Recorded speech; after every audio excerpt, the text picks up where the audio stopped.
আসসালামু আলাইকুম বন্ধুরা, আশা করি সবাই ভালো আছেন। আপনাদের দোয়া ও ভালোবাসা আল্লাহ তাআলার অশেষ রহমতে আমিও ভালো আছি। তো আজকে চলে আসলাম নতুন একটা রেসিপি নিয়ে।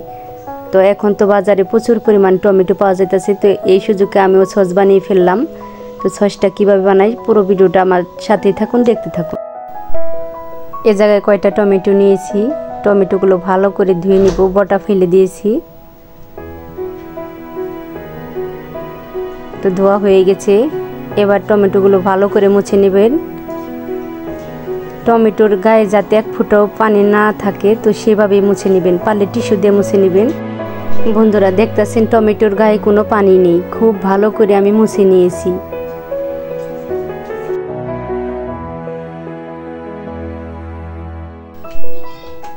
এবার টমেটোগুলো আমি কেটে নিব। তো স্লাইস করে কেটে নিয়েছি, আপনারা চাইলে কিন্তু গুটি দিয়েও কাটতে পারেন। তো আমি চাকুর সাহায্যে কেটে নিয়েছি। বন্ধুরা এবার আমি একটা প্যান নিয়েছি, তো প্যানে সবগুলো টমেটো ঢেলে দিলাম। যে জায়গায় স্বাদ মতো লবণ দিয়ে নাড়াচাড়া করতে হবে, আর চুলার আঁচটা কিন্তু মিডিয়ামে রাখতে হবে।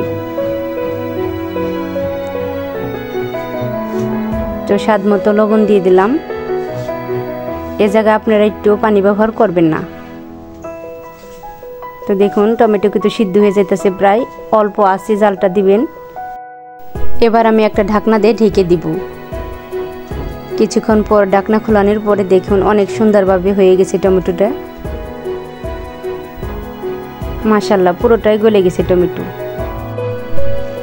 এবার আমি টমেটোগুলোকে ব্লেন্ড করে নিব। তো খুব সহজেই ব্লেন্ড করা হয়ে গেছে আমার।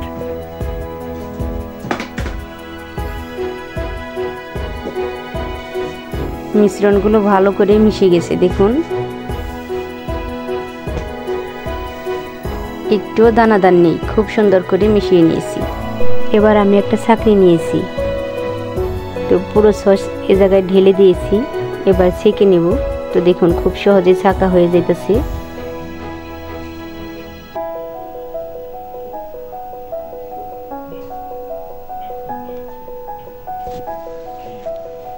তো দেখুন ছাকার পরে উপরে সবগুলো দানাদার রয়ে গেছে।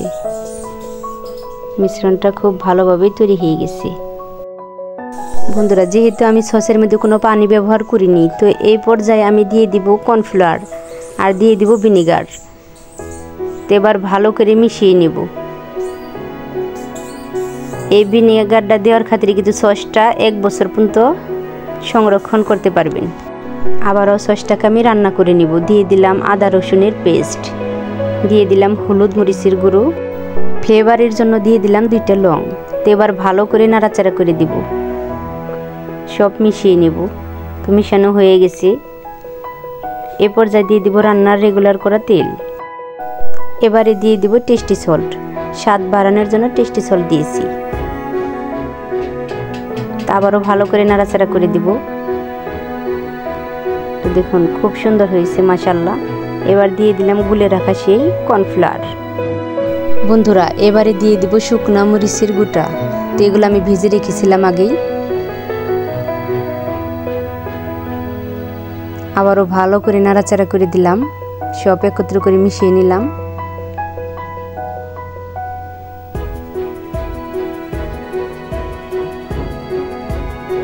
মাশাআল্লাহ সসটা কিন্তু প্রায় হয়ে গেছে। এবার দিয়ে দিলাম স্বাদ মতো চিনি।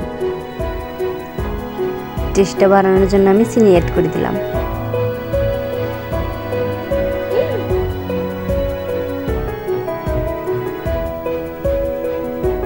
মাশাআল্লাহ দেখতে অনেক সুন্দর হয়েছে, খেতে অনেক মজাদার হবে। আপনারা বছর পর্যন্ত এটাকে সংরক্ষণ করে রাখতে পারবেন। এবার আমি একটা প্লেট নিলাম।